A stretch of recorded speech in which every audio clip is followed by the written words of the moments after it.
Investigation raises questions about Maharishi Mahesh Yogi and the Transcendental Meditation Organization's financial dealings. Part 2. Transcending a $350 million donation. This video is an August 17, 2023 presentation by David Laird on the publicly available finances of the TM movement in various countries around the world. David presents the facts he has been able to find and leaves you to make up your own mind as to the conclusions to be drawn.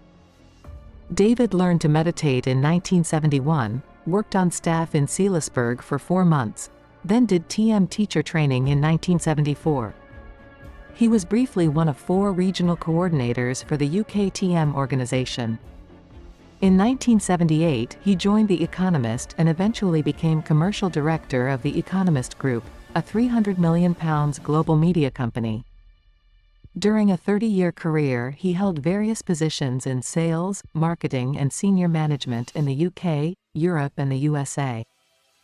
Under his leadership, CFO Publishing, a Boston-based media company, saw revenues increase from $6 million to $43 million in 10 years. More recently, he served on the Peace Palace Advisory Board and has designed and written a number of publications for new meditators, including the Perspectives newsletter, which was recently reprinted. So the big question, where's the money, Lebowski? At least 350 million poured into projects between 96 and 2021, which would be close to $500 million in 2023 dollars. And yet we have insanitary buildings, a huge pundit dropout rate, below minimum wage stipends, we'll come to that later. So if the pundits aren't getting the money, and if it's not going on buildings, where's it going? So, change of pace. Another major application of funds donated were real estate ventures. So the first one that I came across was the Heaven and Earth project. The WPEC in the States became the parent company to a for-profit hotel subsidiary called Heaven on Earth Inns Corporation that was headed up by someone by the name of Thomas Headley. They were bought as dual-use facilities. They were supposed to house TM activities while also functioning as income-producing operations for health-conscious travelers who could get vegetarian meals, alcohol-free environments, non-smoking accommodation, etc. I wasn't able to find details on all of these, but I found details on quite a few. The operation seemed to have largely happened between 93 and 95. And the Hartford Advocate at one point said it's unknown just how many hotels the Maharishi has procured over the years, but it's reported that the Clarion is one of at least 25 distressed American hotels he owns. 25 he has done nothing with. So how does that claim stack up? Well, Aquamarine Lodge in Avon Lake was bought in 93 for 1.5 million. A few years later, inspectors discovered 68 fire hazards, 38 building code violations, and 12 health violations. One of the local residents said, "The place is a pig pen." In 2004, it was offered for sale at 3.5 million. And it was sold later for an unknown price after officials threatened eminent domain, i.e. compulsory purchase. Another venture was the Holiday Inn in North Randall. North Randall, you probably haven't heard of, I hadn't. It's a small village, population less than 1,000, 20 minutes from Cleveland. It was bought for 1.4 million. The city building commissioner at one point said no one even moved the grass during their tenure. And the residents got so fed up that they actually clubbed together as a group and bought it in 1996. I don't think it had even opened its doors as a hotel or TM facility. The Days Inn in Houston, it was acquired for $2 million. Immediately afterwards, the restaurant was closed, so much for vegetarian meals.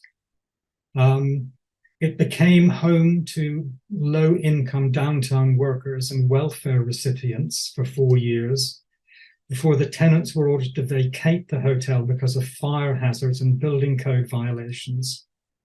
It was thought to be sold for 8.5 million to investors, but they then defaulted.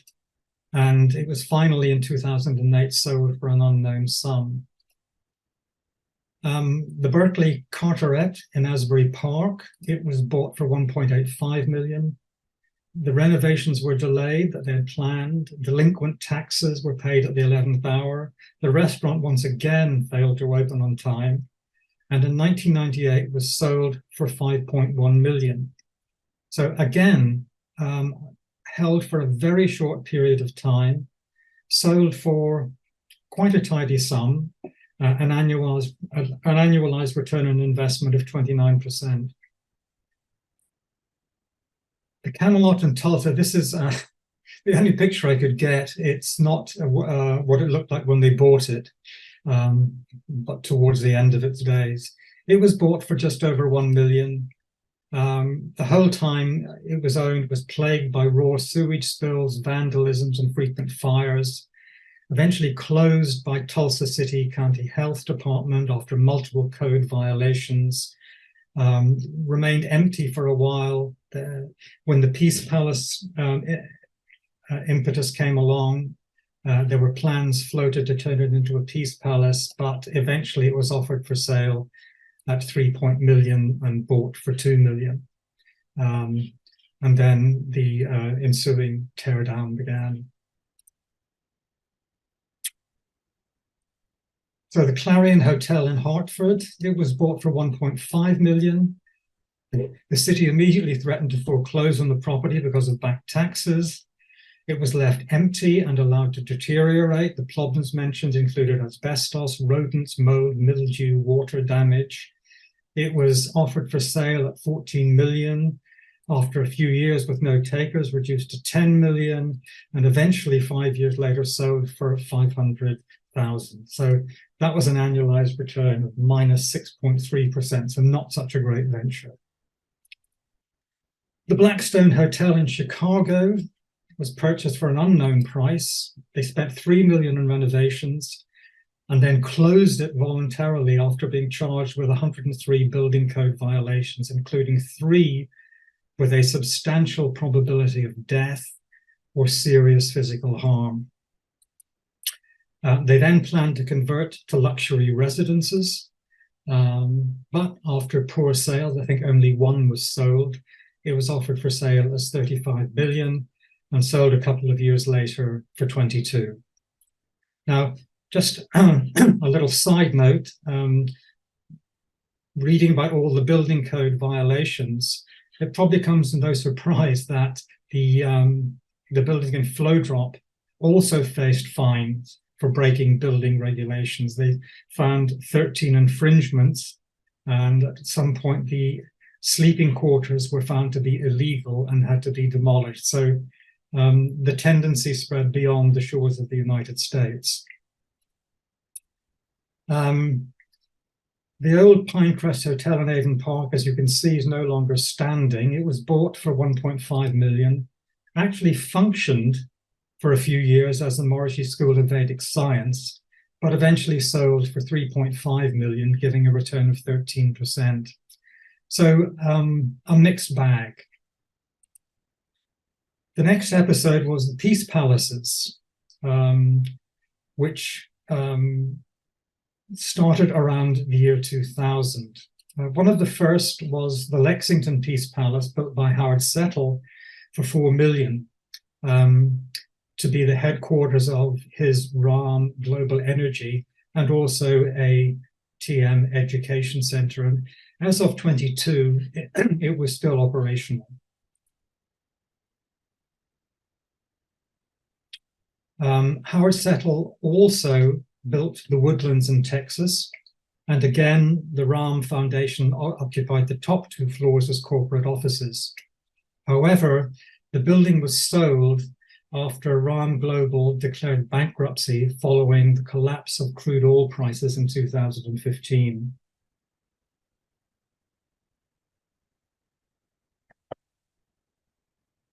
The flagship purchase in some ways was 70 Broad Street in New York, which was going to be the place where the financial high flyers came to meditate, do their program, and indulge in all things meditation. It was bought for 5.5 million. Renovations were estimated at nearly 5 million and took 5 years. And in 2009, it was put on the market for 45 million. So the question is, do you really try to sell a property immediately after completing renovations if you're serious about running a meditation center? It was eventually sold for 18 million for an annual return of 9.6. Smith Center in Kansas, they acquired land there in 2006, but construction was halted after Maharishi's death. And at that point, there were new plans announced for Maharishi Central University. At the time, John Hagelin said, the ultimate vision is 40,000 students. We're probably not interested in something smaller than 10,000 students. So needless to say, there was no further construction, and the building is currently inhabited by a solitary meditating caretaker who grows and sells organic produce. Minneapolis, St. Paul. The building was acquired, the site was acquired in 2006. We don't know how much they spent in construction, but they opened as a peace palace in 2009, and it was eventually sold after 7 years for 730,000. And right now, you'll be pleased to know it's a home for restful assisted living. The Prairie Peace Park in Lincoln was one of the strangest acquisitions. It was acquired in 2005, and then shortly after listed for sale at 180,000, reduced to 95, and sold a couple of years later for an unknown sum, presumably less. So if we look at the whole picture, in 2007, the New York Times reported that 52 parcels of land had been acquired for peace palaces. So I couldn't find information for all of those, but of those for which I could find information, over half remained unbuilt or were sold relatively soon after acquisition. Those are the ones that are red. The rest that are still functional are largely in places that were TM centers to start with, like Lexington, Howard Settle built, Maharishi Vedic City, Fairfield, Iowa, Livingston Manor, and Bethesda, where there was always a strong center. So the big question is how much these peace palaces have actually contributed towards their goal of radiating peace throughout the world. There were some other interesting real estate efforts, and this will conclude the real estate section. You probably know the aspiration to build a Maharishi Tower in Sao Paulo. Plans were announced in 1999 for the world's tallest building. It was going to cost 1.65 billion. It was going to be 108 floors, of course, and it was going to be a third of a mile high. Unsurprisingly, the project was abandoned after opposition from City Hall, the opposition of some new mayoral candidates, and accusations of bribery. But not to worry, because the plan soon resurfaced just outside Dallas, Texas, where they acquired the next year 329 acres of land, and again proposed to erect the world's tallest building. How they were going to do that when the site was directly on the flight path from Dallas-Fort Worth Airport, I really don't know, but somehow that seems to have escaped their attention. Anyway, they applied for a zoning change, which the city granted, which increased the value of the land. And 2 years later, they sold 21.6 acres to the Texas Department of Transportation for $14 million. That's an annualized return on investment of 145%. They actually sold 7% of the land for 35% of the purchase price. But they had plenty of land after left over to develop a peace palace, but it didn't happen. It was eventually sold 9 years later for 36.5 million, which was a fairly minimal rate of return, but they'd made all their money on the first land sale. This project also was tainted with some accusations of cronyism. The Dallas Morning News reported that the Denton County advisor was also working for the Maharishi group, helping to put through the land sale. So somebody was working both sides. That subsequently led to an FBI investigation, accusations of conflict of interest on the part of the former mayor, and the roles played by other prominent local politicians also were called into question. So there appears to have been something not quite kosher about this particular episode. Vaderland, who could forget Vaderland? Florida land acquired in 1990, was subsequently offered for sale at 3 times the price after the project was relocated to Niagara Falls. In 1998, the New York Times reported that Vaderland is just land, 700 acres or so of shrubs and junk. It was offered for sale at 150 million, which was a nice little profit, but I actually don't know and was able to determine what happened to it. There were some other examples, I'm not quite sure where they fit, but they certainly reflected some extraordinary gains on land sales. This was in the year 2000. The land was acquired for 602,000, 2.4 million spent on building, sold for 12 million, gain on sale of approximately $9 million. Nice work if you can get it. This bit of land near Boone, spiritual capital of America, was acquired in 2006 and sold 2 years later for a profit of $8 million. And finally, there was a parcel of land in Long Island, which was sold after 7 years for a profit of $12 million. So obviously some fairly sharp people were involved in acquiring and disposing of land. And how it actually came about, I couldn't say. But some final thoughts. The Hartford Advocate said the Maharishi at one time provided local officials with the promise of redevelopment and more visitor dollars, but in time left them with yet another blighted piece of devalued real estate. The mayor of Avon Lake said the whole area is complaining about the condition of the facilities and overall property maintenance. Some of the rooms are uninhabitable. They basically didn't do anything they said they were going to do.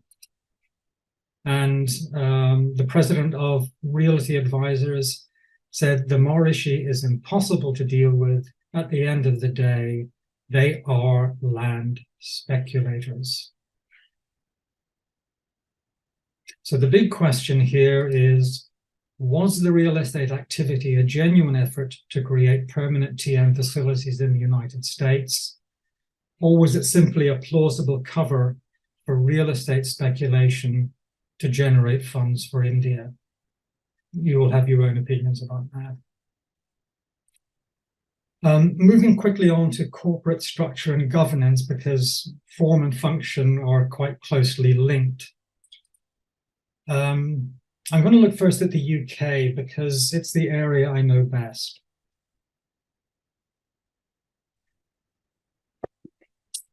The core charity right now is Maharishi Foundation UK.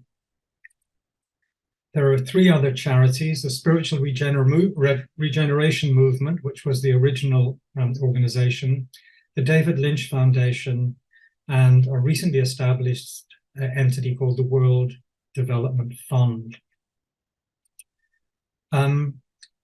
There are also some trading subsidiaries. Maharishi Foundation has 2, Maharishi Education Center, which is the Peace Palace, and Ayurveda Limited, which sells Ayurveda products, or did before it got into financial difficulty, which led to the setting up of an alternative organization for that purpose called Maharishi Ayurveda Limited, which the transition from one to the other is still going on. So how does this whole thing operate? Well, it's largely controlled by the Raja, Peter Warburton. He's the chairman of the SRM, chairman of David Lynch Foundation, chairman of Maharishi World Development Fund, custodian CEO of Maharishi Foundation UK, a director of Maharishi Education Center, a director of Ayurveda Limited, the old company, and a director and 75% plus shareholder in Maharishi Ayurveda Limited. Now, it's absolutely fine for a charity to have a trading subsidiary, so long as the profits are used to further the aims of the charity.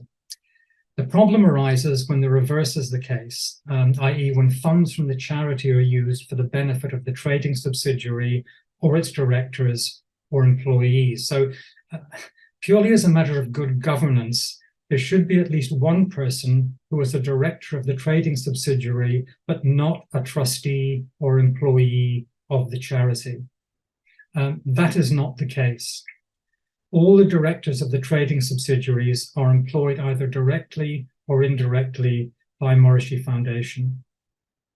So when, for example, Maharishi World Development Fund agrees in principle to provide a loan of £180,000 to Maharishi Ayurveda Limited, which it did a couple of years ago, it means that the 2 directors making the loan are also the 2 directors of Maharishi Ayurveda Limited receiving the loan. And this is not a good look and clearly violates the best practices for charities with trading subsidiaries. Now, it's not illegal, and to be absolutely clear, no one is likely to get rich out of these businesses. In the scheme of things, the numbers are relatively small. But the refusal to follow best practice and bring in outside directors is not a good look. However, for many people, the real problem comes from Peter Warburton's involvement as a majority shareholder of Capital Community Developments. Now, as we've seen, he was a custodian and chief executive of Maharishi Foundation and served as chairman and spiritual leader of the SRM Foundation.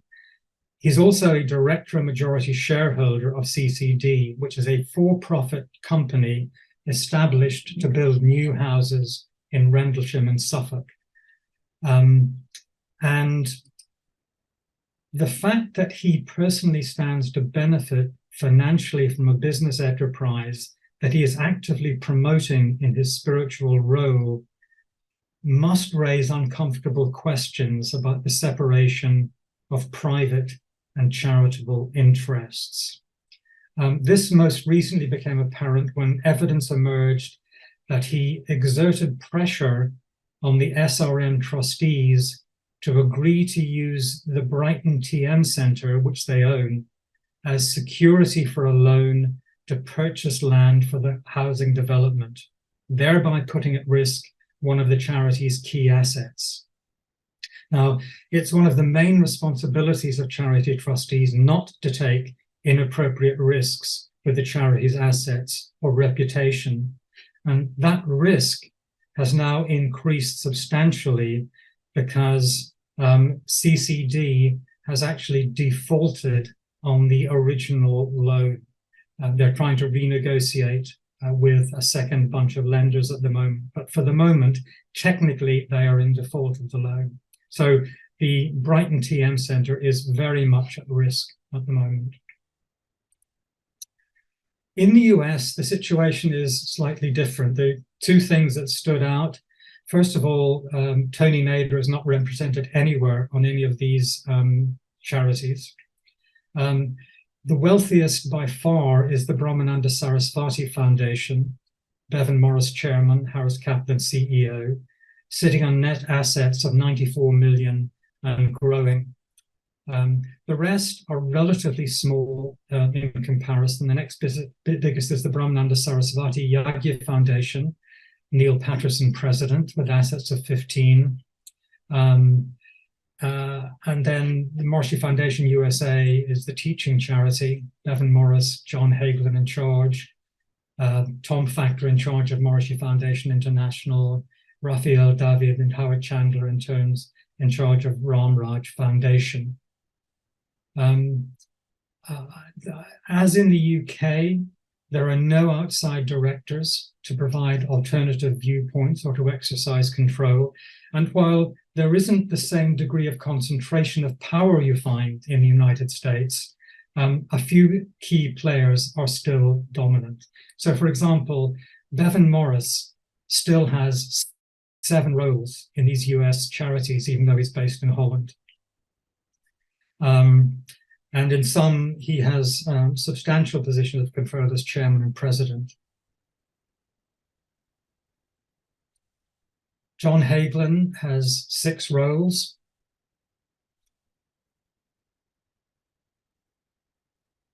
And Neil Patterson has 4.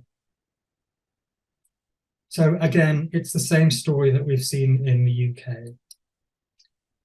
New Zealand, and I'm sure that I will not get this quite right, so I'm sure that Brian and Gary will put me right, but this is what I've been able to glean. There are 4 charitable institutions, original Maharishi Foundation Inc., then Brahmananda Saraswati Trust, also quite well established, and 2 relatively new ones, the Vedic Science Charitable Trust and the Education Charitable Trust.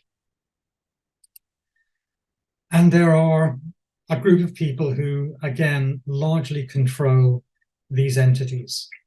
And the first group are the Davy family.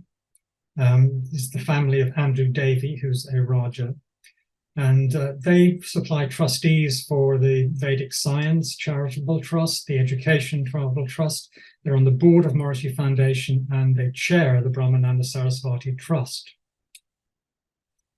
Stuart Vernon acts as chair of 2 organizations and trustee of a 3rd.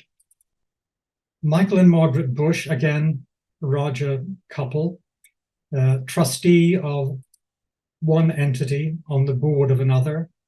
Raylene Lodge, related to Raja Graham Lodge, trustee of 1, secretary of another. And Hugh Lovell Smith, a trustee of 1 and on the board. So it wasn't always set up this way. In June 2019, 7 MFI directors were appointed with a mandate to get the organization back on track after a number of operational failures. These failures reportedly included lack of financial transparency, cronyism, arbitrary prohibition of teaching, a sweetheart property deal, bogus expenses, and unrepaid loans.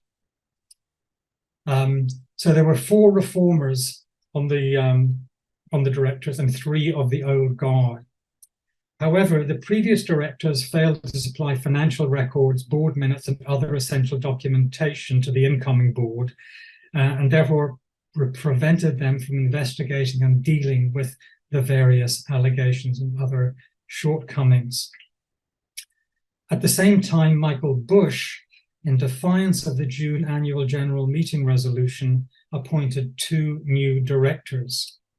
So the board was now weighted 5-4 in favor of the old guard. And at that point, the reformers realized they could not fulfill their mandate of reform, and they resigned en masse. And they resigned in November of 2019, just a few months after they'd been appointed. Malta comes up quite a bit in conversations about finance because it's also a very well documented tax haven. And the Paradise Papers brought to light some connections.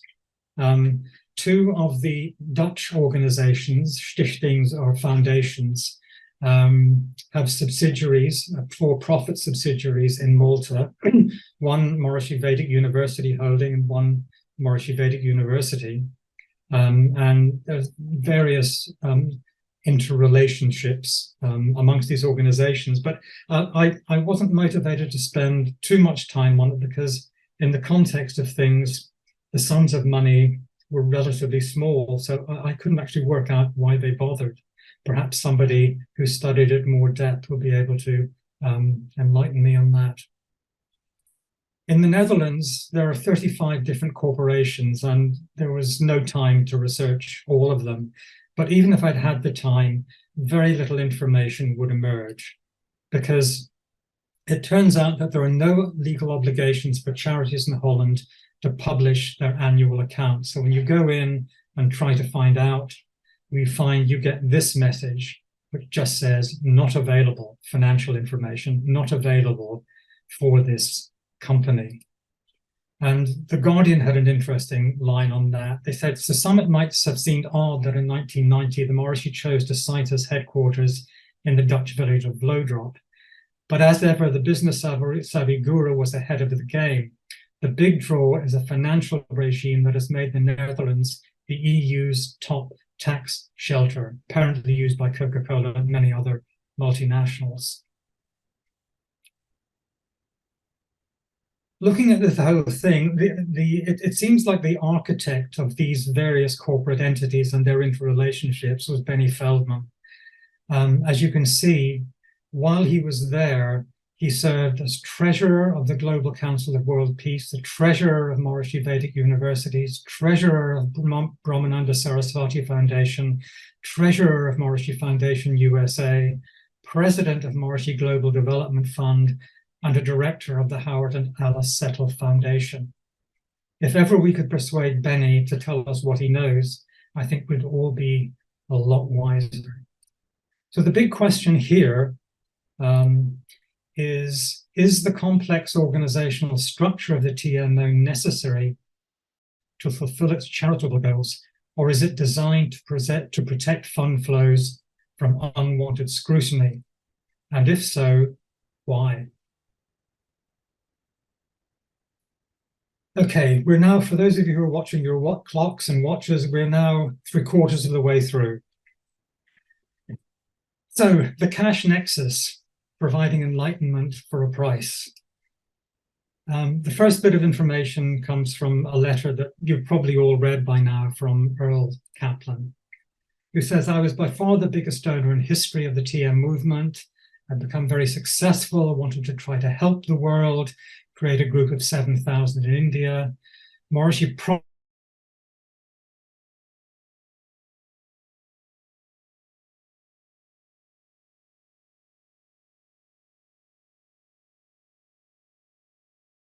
peace. These were just a few of the many promises Mahesh made to me he was never able to follow through with.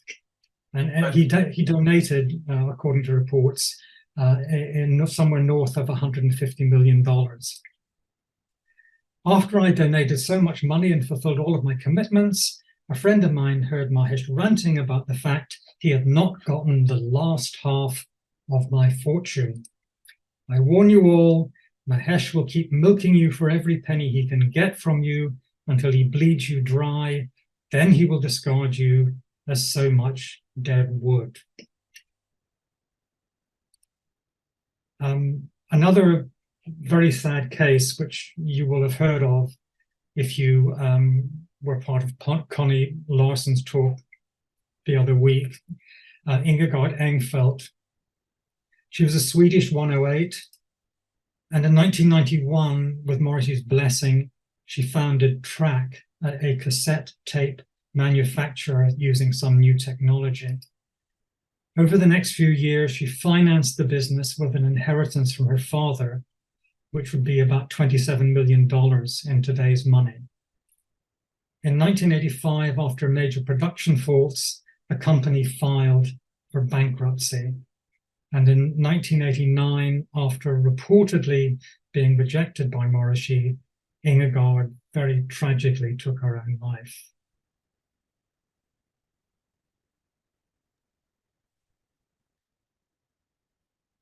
The 108s were another interesting source of income. This is from a former secretary called Shannon Dixon. He wrote, "The forming of the 108 really turned my stomach. The idea arose after Eileen Forrestal had read the Riot Act to Maharishi and everyone else in a meeting in 1972, showing how we needed to change our financial ways, etc. In another meeting not long afterwards, I believe it was Billy Clayton that kind of jokingly suggested, in response to some brainstorming questions about how to revamp things, that have all the young rich people ask their parents to pay their own way in order to be able to work for the movement and give them status in return," which was how the 108 was formed. Connie also told a very similar story about the development of the city courses. A couple of weeks ago, Connie told us, "I remember sitting in the Kulm and suddenly Helga," that's Helga Fierno, the head of finance, "was banging on the door saying, 'We have to have a talk. We have to stop everything. We have no more money. We can't pay the aircraft that's standing at Zurich.' That was when she put her foot down, and Maharishi always listened to her. He told her, 'I will start a new course. Don't worry.' The day after, he called everyone in and asked them to contribute in all kinds of ways. They had to pay all this money so the whole thing could continue. It was always about the money." The Enlightenment course. Susan Shumsky writes about this in her book, Maharishi and Me. She writes, "Starting in 2002, about 150 wealthy devotees took Maharishi's Enlightenment course, forking over a cool $1 million per person to fly to Flowdrop, watch Maharishi on a video feed, and donate to the alleged permanent establishment of 10,000 Pundit boys in India, chanting day and night for world peace." So that's $150 million. Where did it go? Well, some of it looks like went on grants to India, because if you look at the year 2002, which is when the program started, you can see that the volume of donations was nearly 4 times that of the previous years. So it seems that the focus on this program was to channel funds to India. There are other ways of making money as well as getting people to pay out of their own pockets. This is looking at 2 Yagya organizations. The Maharishi Jyotish and Yagya organization, the prices that we've seen, the birth chart is $400, consultation between $150 and $450, a Yagya recommendation for $150, and then the Yagya performance, a 1-day between $1,000 and $2,500, a 3-day $2,000 to $3,500. As you all know, Paul Schaefer was involved with Jay Krishna and Pandit Kumar in setting up an alternative organization, which the last time I looked provided a birth chart and consultation and Yagya recommendation for $41, and produced longer pundits at a much cheaper rate. Now, I have no idea how many pundits were involved in these 1-day and 3-day performances. So if you were getting 3,000 pundits, then pro rata, that might be a good deal, but I don't know. There's no information about that. But if you think those prices were slightly on the high side, if you look at the recommended donations on a piece of literature distributed in 2018, you find that the highest category of Yagyas was actually going for $100,000, then tapering down to a mere 2,500.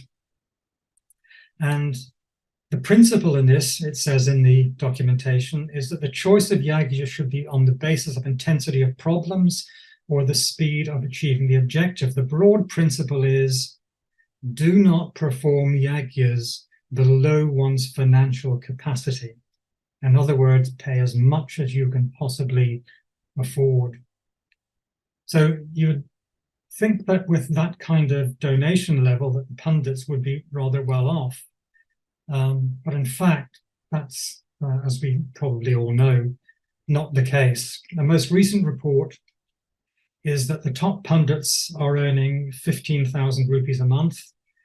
Senior, and that's probably a very small fraction. The senior pundits, 8,500, new pundits 5,000. The Gurudev legacy pundits, their average is 30,000 rupees a month. In addition to the money, they are treated with respect. They're obviously compensated fairly. And the program is going from strength to strength. So these pundits are now able to start buying houses for themselves and to start buying cars. It really is a program that has benefits all around. And just by way of comparison, in Madhya Pradesh, the minimum wage levels for a highly skilled worker is 12,235. So the Gurudev legacy pundits, well above 2.5 times the minimum wage for a skilled person, and the TMO pundits very much below. Finally, a look at Meru volunteers. In Flowdrop, they're offered 230 a month with free meals and accommodation. Now, strictly speaking, if you look at the legislation that governs this, there's no such thing as a paid volunteer. You're either a volunteer or you're a worker or an employee. Volunteers do not get paid. They can receive small amounts of money for food, drink, and travel. But that's it. Any other payment may result in classification as an employee or worker, both of which are entitled to the minimum wage. Now, the staff in Flowdrop don't need money for food or drink because that's included. They don't need money for travel because they don't travel. So you have to ask yourself, why are they classified as volunteers? In Holland, the minimum wage is 16.35 per month. So you have to wonder, is the volunteer program an altruistic initiative, or is it simply a scheme to provide cheap labor? And the big question here is the real goal delivering enlightenment or fleecing the faithful?